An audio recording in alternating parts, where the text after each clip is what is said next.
आह्वान क्रमे आगामी 27 तारीख रे विधानसभा घेराव होगा जाऊँगी। राज्य रे महिला हिंसा, महिला निर्यातना, महिला मानक उपरे दुष्कर्म, गण दुष्कर्म एवं नाबालिका मानक उपरे विशेष करी जो आपण माने जानिथिबे स्कूल रे पढ़ुथिबा छात्री माने, आश्रम स्कूल रो छात्री माने गर्भवती हवा ए सबू सांघातिक परिस्थिति देकिरी आम राज्य गति करुची। सेही परिप्रेक्षी रे आज यही सांबादिक सम्मेलनी डका हेची। आम सहित एआईसीसी रो स्पोक्स पर्सन सुश्री सुप्रिया श्रीनेट जी अछंती, से आपण मान को संबोधन करिवे। आम सहित अछंती ओडिशा प्रदेश कांग्रेस कमिटी रो को इंचार्ज रोजलिना तिर्की जी, आम सहित अछंती ओडिशा पीसीसी गणमाध्यम सोशल मीडिया रो इंचार्ज श्री सुमित दुबे जी एवं स्पोक्स पर्सन सान भौणी जयश्री पात्र जी। मु वर्तमान आमर AICC spokesperson Supriya Shrinate ji को अनुरोध करी से तांकर आपण मान को संबोधन करेंगे। बहुत धन्यवाद आपका। यहाँ पर आए हुए सब पत्रकार बंधुओं को जय जगन्नाथ मेरी।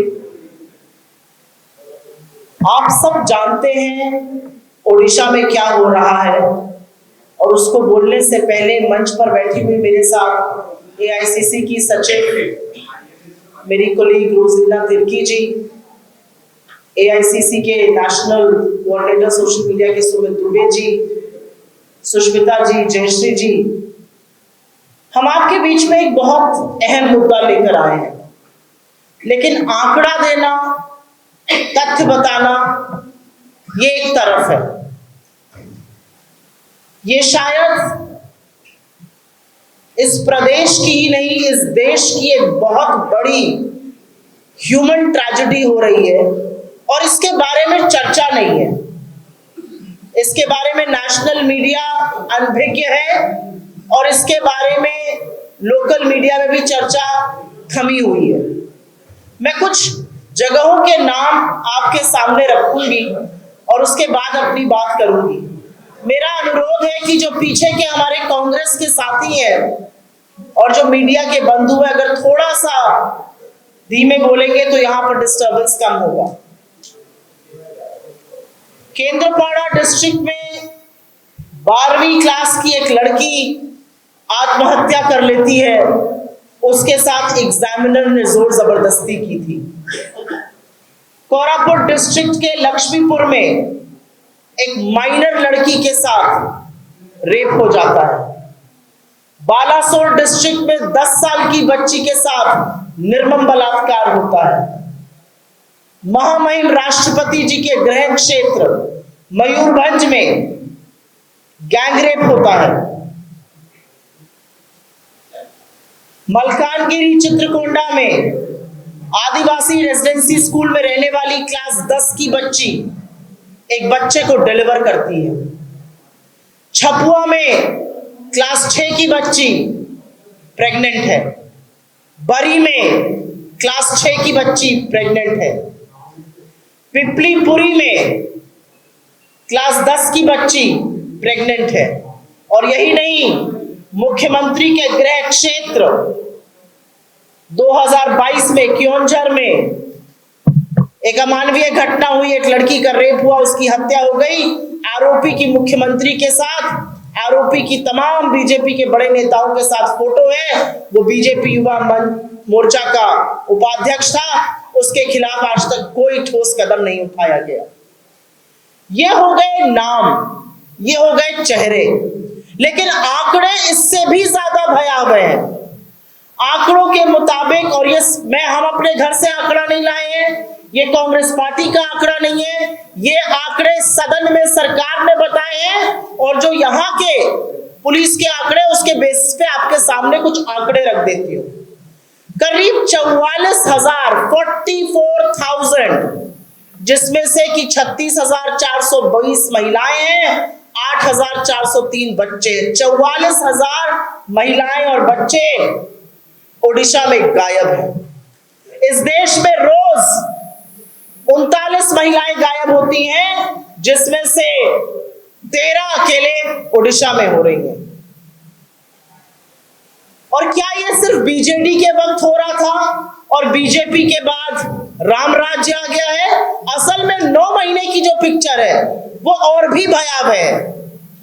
9 महीने की पिक्चर में 20,000 से ज्यादा महिलाएं गायब हुई हैं, 1600 से ज्यादा अपराध हुए हैं महिलाओं के खिलाफ, 60 से ज्यादा गैंगरेप हुए हैं, और क्राइम अगेंस्ट वुमेन में एनसीआरबी का डेटा है कि ओडिशा इस देश में नंबर 4 पर है। और ये वो मामले हैं जहां पर एफआईआर हुई है, जहां पर मुकदमा चल रहा है, कन्विक्शन रेट तो खैर बहुत ही कम है। ऐसे तमाम और मामले हैं जहां पर ना एफआईआर, ना शिकायत दर्ज हुई, ना मुकदमा चला, ना कोई छानबीन हुई, ना सच जानने का प्रयास हुआ। तो ऐसे में कांग्रेस पार्टी को क्या करना चाहिए?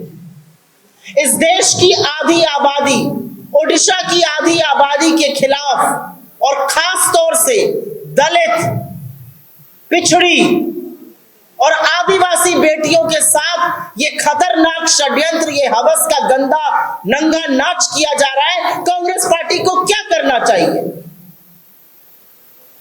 मुझे लगता है हमें वही करना चाहिए जो अभी हम कर रहे हैं। मुस्तैदी से इस पे आवाज उठानी चाहिए, और इससे बड़ा कोई मुद्दा है ही नहीं ओडिशा में। तमाम ऐसे मुद्दे जो हम उठाना चाहते हैं, लेकिन उन मुद्दों की क्या सार्थकता है, उन मुद्दों की क्या जरूरत है, जब आधी आबादी के खिलाफ हवस का इतना गंदा नंगा नाच चल रहा है। और यह उस राज्य में हो रहा है जहां पर देवी सुभद्रा की पूजा होती है। यह उस राज्य में हो रहा है जहां पर उप मुख्यमंत्री महिला है। यह उस राज्य में हो रहा है जहां की स्पीकर महिला है। और बहुत खेद के साथ कहना पड़ता है, यह उस राज्य में हो रहा है जहां से इस देश की प्रथम नागरिक, the first citizen of India, महामहिम राष्ट्रपति द्रौपदी मुर्मू जी आती है। किस तौर से हम इसको बर्दाश्त कर सकते हैं? क्योंकि ये पूरी मिली भगत है। जो आंकड़े हैं वो बीजेडी के सरकार के दौरान भी थे, हमने देखा कितना कलंकित था, लेकिन तब बीजेपी के 30-30 एमएलए थे, वो एक शब्द नहीं बोलते थे, चूड़ी करते थे। अब जब बीजेपी सत्ता में आई है तो बीजेडी चुप बैठी हुई है। ये जो मिली भगत है, ये जो काली करतूतें हैं, उस पर पर्दा डालने की कोशिश है, इसमें बीजेपी और बीजेडी पूरी तरह से मिली हुई है। और मैं एक महिला होने के नाते कहती हूं, और मैं इन 3 और महिलाओं के बेसिस पर यह कहती हूं कि मुझे फक्र है इस बात का कि कांग्रेस पार्टी ने इस बात को मुद्दा बनाया है, और हम लगातार इस पर चर्चा कर रहे हैं। हम लगातार सदन में इस पर जवाबदेही मांग रहे हैं सरकार की। और सरकार के लोग कहते हैं सदन में तो विपक्ष का काम है मुखालिफत करना, खिलाफत करना, हमारे विरोध में बोलना। जी नहीं, विपक्ष का काम विरोध करना नहीं है। विपक्ष का काम आपको जवाबदेह बनाना है। विपक्ष का काम उन लोगों की आवाज को उठाना है जिसको आप दबा रहे हैं। और आज की तारीख में ओडिशा में अगर किसी की आवाज बुलंदी से गूंजनी चाहिए तो वो इस देश की आधी आबादी की, उन छोटी छोटी बच्चियों की है जिनका बचपन, जिनका भविष्य रौंदा जा रहा है। रेजिडेंशियल स्कूल्स में ये हो रहा है, वहां पर कोई विजिटर्स नहीं होते। किसकी जिम्मेदारी है? क्या सरकार की, क्या प्रशासन की कोई जिम्मेदारी नहीं है? एजुकेशन मिनिस्टर से लेके एजुकेशन सेक्रेटरी, एडीएम, तमाम चीजें होती है महकमे में। क्या मुख्यमंत्री को जाके दौरे नहीं करने चाहिए कि इस तरह का नंगा नाच क्यों हो रहा है हमारी बच्चियों के साथ? जवाब में कहा जाता है हम सुभद्रा स्कीम चला रहे हैं।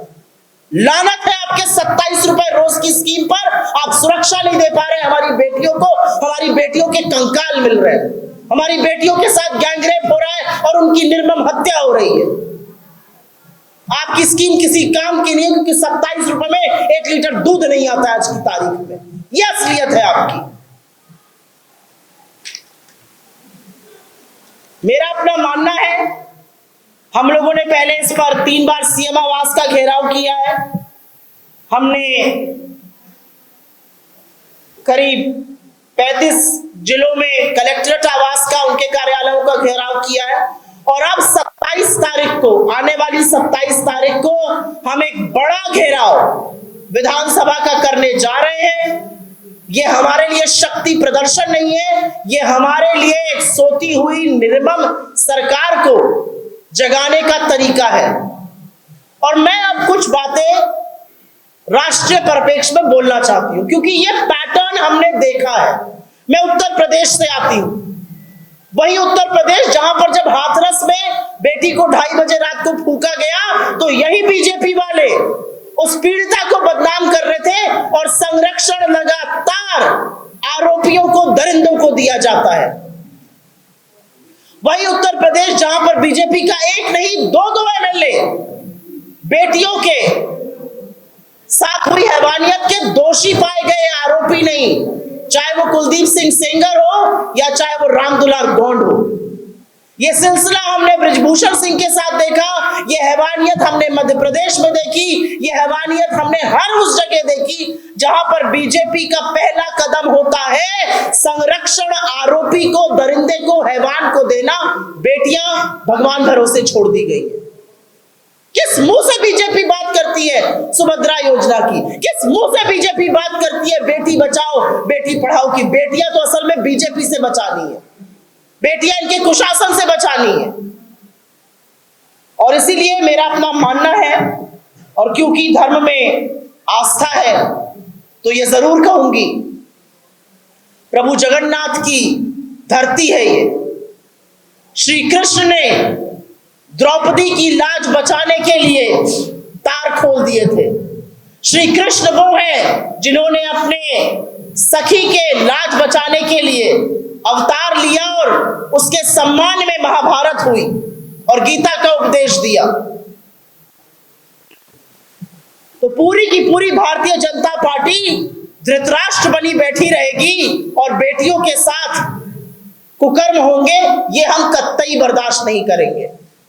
मैं इसी मंच से कुछ सवाल उठाना चाहती हूं और सवाल के बाद हमारी कुछ मांगे हैं। इस मंच से ये सवाल उठाने इसलिए जरूरी है क्योंकि सोती हुई सत्ता जागे। खत्म करने से पहले मैं कुछ सवाल है जो आपके सामने रखना चाहती हूं। सरकार ये मानने को कब तैयार होगी कि ओडिशा में बेटियों के साथ हैवानियत हो रही है? सरकार के नेता, सरकार की डिप्टी चीफ मिनिस्टर, सरकार की स्पीकर, सरकार के मंत्री, सरकार के मुख्यमंत्री कब उन बेटियों के यहाँ जाएंगे और उनको यह आशा और विश्वास दिलाएंगे कि उनके साथ न्याय होगा? क्या सरकार के नुमाइंदे, क्या सरकार के लोग उन बेटियों के परिवारों से मिलने के लिए तैयार है जिनके साथ ये हैवानियत हुई है? क्या सरकार को ये अंदाजा है कि अगर एक क्लास 6 की बच्ची प्रेग्नेंट है तो उसका भविष्य में क्या होगा? सरकार अपनी चुप्पी सेक्सुअल एक्सप्लॉयटेशन पर, यौन शोषण पर कब तोड़ेगी? सरकार ये कब मानेगी कि अधिकतम ये जो दरिंदगी है ये या तो आदिवासी या दलित या पिछड़े वर्ग से महिलाओं के साथ हो रही है? सरकार कौन से निर्णायक कदम लेने जा रही है? 44,000 जो महिलाएं और बच्चे गायब हुए हैं। सरकार क्या निर्णायक कदम लेने जा रही है जो दरिंदगी और जो यौन शोषण हो रहा है खुले आम रेजिडेंशियल स्कूलों में? क्या सरकार डिस्ट्रिक्ट वाइज डेटा देने को तैयार है महिला अपराध के खिलाफ जो चीजें हो रही हैं? सरकार कब इसको एक आपदा मानकर इस पर निर्णायक एक्शन लेगी?